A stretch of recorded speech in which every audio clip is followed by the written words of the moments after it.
கிறிஸ்துவுக்குள் பிரியமான சகோதர சகோதரிகளே, உங்கள் அனைவரையும் தினமொரு முத்துக்கள் நிகழ்ச்சியில் சந்திப்பதில் மிகுந்த மகிழ்ச்சி அடைகிறேன். வெற்றியின் பாதையில் வெரோனிகாள். மத்தேயு 16ஆம் அதிகாரம் 24ஆம் வசனம். பின்பு இயேசு தம் சீடரை பார்த்து, என்னை பின்பற்ற விரும்பும் எவரும் தன்னலம் துறந்து தம் சிலுவையை தூக்கி கொண்டு என்னை பின்பற்றட்டும். பிரியமானவர்களே, சகாப்தங்கள் சாதாரணமானவர்களிடமிருந்துதான் பிறக்கின்றது என்பதற்கு மிகச்சிறந்த உதாரணம் வெரோனிகாள். இரத்தக்கரையாலும் கீறல்களாலும் மறைக்கப்பட்டிருந்த இயேசுவின் திருமுகத்தை துடைக்கிறாள்.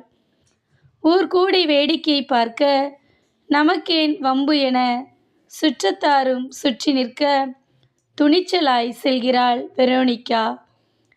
படைவீரர்கள் தடுத்தாலும் பட்டரசன் உயிரையே பறித்தாலும் பரவாயில்லை, பரமன் இயேசுவுக்கு உதவுவேன் என்று எண்ணி முன்னே செல்கிறாள்.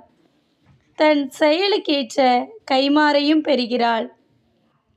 அன்பானவர்களே, நம் வாழ்விலும் எத்தனையோ போராட்டங்கள், தடைகள் வரலாம். நாமும் இந்த வெரோனிகாவை போன்று தடைகளை தாண்டி இயேசுவுக்காய் முன்வர வேண்டும். இன்றும் நம் முன் எத்தனையோ இயேசுக்கள் கரைபிடிந்த உடலோடும் கீறல் விழுந்த உள்ளத்தோடும் கடந்து செல்கிறார்கள். நன்மை என தெரிந்தும் செய்ய துணியாத தருணங்கள்தான் எத்தனை. அதை நினைத்து பார்ப்போம்.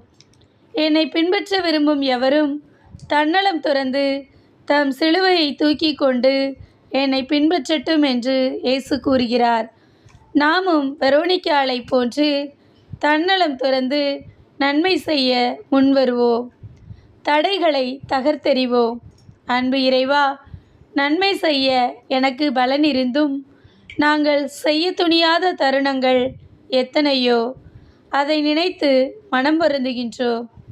இனிமேலாவது வெரோனிகாளை போன்று எந்த தடைகள் வந்தாலும் அதை தகர்த்தெறிந்து மற்றவர்களின் துயர் துடைக்க எங்களுக்கு நல் மனதை தாரும் இறைவா. ஆமேன்.